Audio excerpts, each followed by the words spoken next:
नमस्कार साथियों, मैं संजीव कुमार आपको स्वागत करता हूं आपके पसंदीदा YouTube channel young minds academy में। साथियों, आज की इस वीडियो में जैसा कि आप लोग अपने स्क्रीन पे देख पा रहे हैं, हम लोग क्या पढ़ने वाले हैं। आज की इस वीडियो में कांच के झिल्ली द्वारा प्रकाश के अपवर्तन की घटना को स्पष्ट किरण आरेख द्वारा दिखाया था।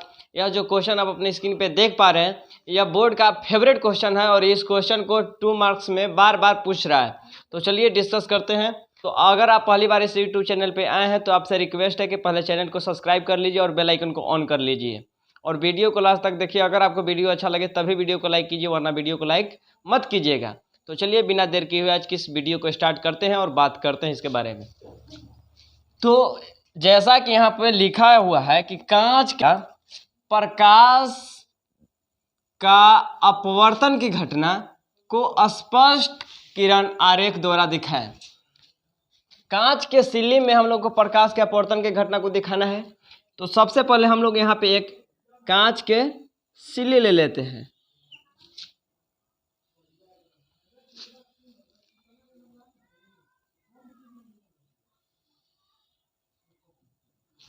ये मान लेते हैं कोई एक कांच का सिल्ली है। सिल्ली यानी कांच का एक टुकड़ा है, वो आयताकार टाइप का। तो अगर चाहें तो इस कांच के सिल्ली को हम लोग नाम भी दे सकते हैं। तो मान लेते हैं सिल्ली का नाम दे दिए PQRS। और तो बाहर हवा है, क्योंकि वायुमंडल में हम लोग इसे रखे हैं। और यह कांच का सिल्ली यानी यह कांच है। तो कांच हवा को हम लोग विरल माध्यम बोलते हैं। अगर इन सारी बात आपको समझ में नहीं आ रहा है तो पिछला लेक्चर जाकर आप देखिए, आपको समझ में आएगा कि विरल क्या होता है। और विरल हवा जब विरल माध्यम है तो इसके सापेक्ष हम लोग देखेंगे तो कांच हम लोग को सघन माध्यम मिलेगा। जब प्रकाश के किरण आएगी और इस बिंदु पे आने के बाद हम लोग यहाँ पे एक नॉर्मल को ड्रा करते हैं, इस बात को देखने के लिए कि यह जो अभिलंब के नज़दीक आएगा यानी अभिलंब की ओर मुड़ेगा या अभिलंब से दूर भागेगा। यहाँ पे हम लोग इस सरफेस के परपेंडिकुलर एक अभिलंब ड्रॉ कर लेते हैं। और हम लोग जानते हैं कि जब प्रकाश के किरण विरल से सघन में जाता है, यानी विरल यानी अमीर सघन यानी गरीब, जब अमीर से गरीब कोई बनता है तो वह जो है अभिलंब की ओर मतलब झुक जाता है। तो इसका जो ओरिजिनल पाथ था प्रकाश का कुछ इस तरीके से था। अगर इसके साथ हम लोग कुछ छेड़खानी नहीं करते तो कुछ इस तरीके से गुजरता। लेकिन यहाँ पर जब मीडियम चेंज हो गया, इसके साथ छेड़खानी हो गया, तो छेड़खानी होने के कारण यानी मीडियम चेंज होने के कारण यह अपना जो पथ था वह चेंज कर दिया। तो हम लोग जानते हैं कि अभिलंब और जो आपतित किरण है, जो किरण आ रहा है उसके बीच में जो एंगल बनता है उसे हम लोग आपतन कोण बोलते हैं, जिसे हम लोग I द्वारा सूचित करते हैं। और यहाँ पे इन दोनों के बीच में जो एंगल बनता है यानी अभिलंब और जो यह किरण है जिसे हम लोग अपवर्तित किरण बोलते हैं, यानी अभिलंब और अपवर्तित किरण के बीच में जो कोण बनता है उसे हम लोग अपवर्तन कोण बोलते हैं, जिसे हम लोग R द्वारा सूचित करते हैं। तो यह जो प्रकाश के किरण है यह प्रकाश के जो किरण है दोबारा फिर यह इस पॉइंट पर आके टकराएगा। और इस पॉइंट पे जब टकराएगा तो यहाँ पे हम लोग फिर नॉर्मल ड्रा करेंगे। देखेंगे कि जब बाहर निकलेगा, कांच से बाहर निकलेगा तो यह अभिलंब की ओर झुकेगा या अभिलंब से दूर भागेगा। इसके लिए हम लोग फिर यहाँ पे एक नॉर्मल ड्रा किए। नॉर्मल कहने का सेंस यह होता है कि जिस सतह पर हम लोग नॉर्मल को ड्रा कर रहे हैं उससे परपेंडिकुलर बिल्कुल 90 डिग्री पे जो अभिलंब ड्रॉ कर रहे हैं 90 डिग्री पे होना चाहिए। तो हम लोग यहाँ पे एक अभिलंब ड्रॉ किए। और फिर इधर हवा है, तो हम लोग जानते हैं कि हवा को हम लोग विरल माध्यम बोलते हैं। तो जब सघन माध्यम से विरल माध्यम में आएगा, यानी विरल यानी सघन यानी गरीब और विरल यानी अमीर। सघन में प्रकाश के चाल कम होता है तो कम होने के कारण सघन में गरीब, और विरल में प्रकाश का चाल ज़्यादा होता है यानी विरल कहने का मतलब अमीर। तो जब व्यक्ति गरीबी से अमीरी की ओर बढ़ता है तो अपने लाइफ में आगे की ओर बढ़ता है, तो फिर कुछ इस तरीके से डाइवर्ट कर जाएगा। जबकि इसका ओरिजिनल जो पथ था यह कुछ इस तरीके से आता, लेकिन हम लोग फिर इसके साथ छेड़खानी किए तो यह अपने जो ओरिजिनल पथ से कुछ इस तरीके से निकल गया। और हम लोग जानते हैं तो यहाँ पे जो यह रे आया, इस रे को हम लोग यहाँ पे निर्गत किरण बोलते हैं। निर्गत किरण। यह जो अभिलंब है, अभिलंब और निर्गत किरण के बीच में जो कोण बनता है इस जिसे हम लोग निर्गत कोण बोलते हैं, निर्गत कोण। आपतित किरण और अभिलंब के बीच में जो एंगल बन रहा है उसे आपतन कोण, जिसे आई द्वारा सूचित किए। अभिलंब और रिफ्रैक्टेड रे यानी अपवर्तित किरण, अभिलंब और रिफ्रैक्टेड रे यानी अपवर्तित किरण के बीच में जो एंगल बन रहा है उसे रिफ्रैक्टेड एंगल यानी अपवर्तन कोण बोल रहे हैं। और यहाँ से जो प्रकाश से किरण निकल रहा है फाइनली, यानी जिस किरण को हम लोग निर्गत किरण बोले, निर्गत किरण और अभिलंब के बीच में जो एंगल बढ़ रहा है उसे हम लोग निर्गत कोण बोले। तो आप लोग के माइंड में यहाँ पे एक सवाल आ रहा होगा कि यह एंगल को हम लोग क्या बोलेंगे। तो आप लोग गौर से देखिए कि कुछ यह उल्टा जेड टाइप के है, तो हम लोग यहाँ का एंगल और यहाँ का जो एंगल है आपस में बराबर होगा एकांतर कोण के नियम से। देखिए अगर इस तरीके से होता तो यह एंगल आपस में बराबर होता। तो जो यह एंगल यहाँ पर है वही एंगल यहाँ पर होगा, यानी यहाँ पर जो आपतन कोण का काम करेगा उसका वैल्यू जो होगा यहाँ के अपवर्तन कोण के वैल्यू के बराबर होगा। कैसे? एकांतर के नियम से, क्योंकि हम लोग जानते हैं कि जब इस तरीके से होता है तो इसका अंदर का कोण और इसके बाहर का कोण आपस में इक्वल होता है।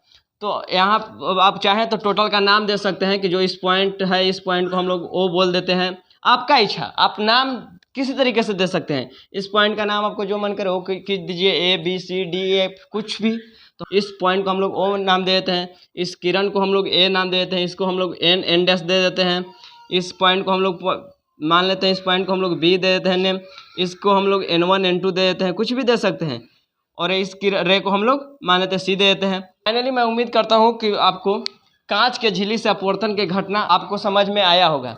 तो चलिए अब हम लोग आगे बात करते हैं। तो यहाँ पे अगला क्वेश्चन जो है इस तरीके से बोर्ड देखिए, या तो आपसे 2 नंबर में वो पिछला क्वेश्चन पूछेगा कांच के सिल्ली द्वारा, या तो आपसे यह क्वेश्चन प्रिज्म द्वारा प्रकाश के अपवर्तन की घटना को स्पष्ट किरण आरेख द्वारा। तो अगर वो पिछला क्वेश्चन नहीं पूछा तो यह क्वेश्चन आपसे जरूर पूछेगा। तो चलिए बात करते हैं कि आखिर प्रिज्म द्वारा प्रकाश के अपवर्तन की घटना को हम लोग कैसे यहाँ पे समझेंगे। तो इसके लिए सबसे पहले हम लोग यहाँ पे एक प्रिज्म को ड्रॉ कर लेते हैं। प्रिज्म कुछ इस तरीके का होता है, आप लोग देखे होंगे प्रिज्म को। या क्या है? प्रिज्म है।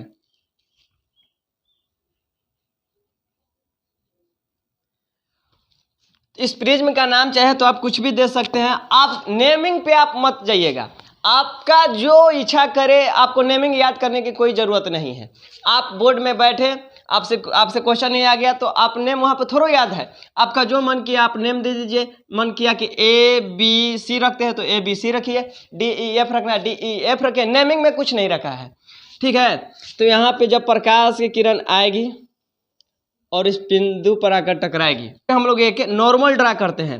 तो नॉर्मल हम लोग कैसे ड्रा करते हैं? जिस सरफेस पे ड्रा करते हैं उसके परपेंडिकुलर यानी 90 डिग्री पे।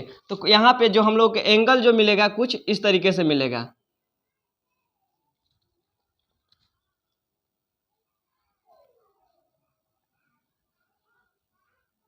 बाहर हवा है तो बाहर हवा है तो इसे हम लोग विरल माध्यम बोलते हैं, और इसके अपेक्षा यह सघन माध्यम है। तो जब प्रकाश की किरण विरल से सघन में आएगी तो सबसे कुछ इस तरीके से यह निकलेगी। और यहाँ पे निकलने के बाद अगर देखिए यहाँ से जो प्रकाश की किरण है हम लोग यहाँ से देखें, इस किरण को हम लोग क्या बोलते हैं? आपतित किरण। तो जो आपतित किरण है अगर आप गौर से देखिए कि अगर इसके साथ हम लोग कुछ छेड़खानी नहीं करते तो कुछ इस तरीके से यह निकलता, और यहाँ पे इस पॉइंट पे आकर प्रकाश की किरण टकराया तो फिर दोबारा यह जो है प्रकाश के किरण दोबारा यहाँ से मतलब बाहर निकलना चाहेगा तो किस तरीके से निकलेगा?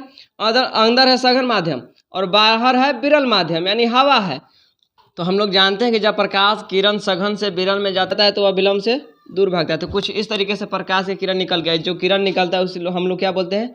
निर्गत किरण। निर्गत किरण। तो यहाँ पे हम लोग देखें गौर से, यहाँ पे आप समझिएगा एक एक पॉइंट को। तो जो यहाँ पे प्रकाश की किरण था लगा कि कुछ इस तरीके से ना कुछ इस तरीके से यह आ रहा है। तो हम लोग देखें कि अगर प्रकाश के जो यह किरण है इसके साथ छेड़खानी हम लोग नहीं करते यानी मीडियम को चेंज नहीं करते तो प्रकाश की किरण कुछ इस तरीके से निकलता है, लेकिन मीडियम के चेंज होने के कारण अभी प्रकाश की किरण कुछ इस तरीके से यहाँ से निकला है। तो इन दोनों के बीच में यहाँ पे जो कोण बन रहा है, इसी कोण को हम लोग विचलन कोण यानी एंगल ऑफ डेविएशन, जिसे हम लोग डी द्वारा सूचित करते हैं, एंगल ऑफ डेविएशन यानी विचलन कोण कहा जाता है। आखिर इसे विचलन कोण क्यों कहा जाता है? देखिए, रियल मायने में प्रकाश की किरण यहाँ निकलता इस तरीके से, लेकिन हम लोग इसके साथ छेड़खानी किए, मीडियम को चेंज किए, जिसके कारण अभी प्रकाश की किरण यहाँ पर निकला हुआ है। तो इन दोनों को हम लोग एक दूसरे से मिलाएं और यहाँ पे मिलाने के बाद देखें कितना डिग्री हम लोग इसे डेविएट कर दिए, और जो जितना एंगल से दो मतलब किरण डेविएट हुआ, प्रकाश की किरण डेविएट हुआ, उसी मतलब उस थीटा को हम लोग विचलन कोण यानी एंगल ऑफ डेविएशन, जिसे हिंदी में विचलन कोण कहा जाता है, विचलन कोण। एक बार और आप समझिए गौर से कि जो प्रकाश की किरण आई थी, प्रिज्म पे टकराई थी, अगर यह इसके माध्यम चेंज नहीं होता तो प्रकाश की किरण कुछ इस तरीके से निकलता, इस तरीके से, जिस तरीके से हम लोग यहाँ पे एज्यूम किए हैं। और यहाँ पे लेकिन यहाँ पर मीडियम चेंज होने के कारण प्रकाश के किरण अभी कुछ इस तरीके से और यहाँ फाइनली निकला है। किरण को हम लोग पीछे की ओर बढ़ाए तो देखें कि फाइनली मतलब जिधर प्रकाश की किरण निकलता उस पॉइंट को, जिधर प्रकाश की किरण निकलता उस रे को यहाँ पे कुछ डिग्री से कट कर रहा है। तो इन दोनों के बीच में जितना एंगल बढ़ रहा था उसे हम लोग एंगल ऑफ डेविएशन, जिसे डी द्वारा सूचित करते हैं और हिंदी में उसे विचलन कोण बोलते हैं। तो आपसे पूछ दे कि विचलन कोण क्या होता है, तो आप बोलिए आपतित किरण। रियल मायने में तो आपतित किरण यही होता, इधर क्यों निकलता? तो आपतित किरण और यह जो किरण है निर्गत किरण, दोनों के बीच में जो कोण बनता है उसे हम लोग एंगल ऑफ डेविएशन अर्थात विचलन कोण कहते हैं। तो चलिए यहाँ पे विचलन कोण को लिखकर समझाते हैं। दोबारा आप समझिए विचलन कोण किसे कहते हैं। रियल मायने में प्रकाश की किरण, तो यहाँ पर हम लोग मान लेते हैं कि अगर बैंड नहीं करता तो प्रकाश की किरण यहाँ पर निकलता, ठीक, तो प्रकाश की किरण यहाँ पर निकलता, लेकिन डेविएट हो गया माध्यम चेंज होने के कारण, तो प्रकाश की किरण फाइनली अभी यहाँ पे आया है। तो इन दोनों को बैक करके इंटरसेक्ट किए तो देखें कि इतना डिग्री से यह प्रकाश की किरण है जो अभी बैंड कर चुका है। तो दोनों के बीच में जितना एंगल बनता है उसी को हम लोग एंगल ऑफ डेविएशन बोलेंगे। हम लोग यही ना बोलेंगे कि इतना डिग्री से प्रकाश की किरण है जो डेविएट कर गया है, विचलित हो गया है, तो इसी कोण को हम लोग एंगल ऑफ डेविएशन अर्थात विचलन कोण कहते हैं। तो चलिए विचलन कोण का यहाँ पे हम डिफिनेशन लिखकर आपको दोबारा समझाते हैं। तो जैसा कि आप लोग यहाँ पे देख पा रहे हैं कि हम लोग विचलन कोण का एक डिफिनेशन लिखे हैं कि आपतित किरण, जो यह किरण है हम लोग रियल मायने में कुछ इस तरीके से निकलता, और निर्गत किरण जो फाइनली प्रकाश किरण यहाँ पे निकला है, इन दोनों के बीच में यह एंगल ना बन रहा है, इसी कोण को हम लोग विचलन कोण कहते हैं, जिसे इंग्लिश में एंगल ऑफ डेविएशन कहा जाता है। तो साथियों, मैं उम्मीद करता हूं कि आपको यह जो वीडियो है कंप्लीट रूप से समझ में आ गया होगा। फिर भी अगर आपको कहीं पे प्रॉब्लम हो तो आप कमेंट हमें ज़रूर कीजिए, मैं आपका रिप्लाई ज़रूर करूंगा। तो चलिए मिलते हैं नेक्स्ट वीडियो में। अगर आपको वीडियो अच्छा लगा हो तभी वीडियो को लाइक कीजिए, वरना वीडियो को लाइक मत कीजिए। चलिए मिलते हैं नेक्स्ट वीडियो में, तब तक के लिए बाय, थैंक यू।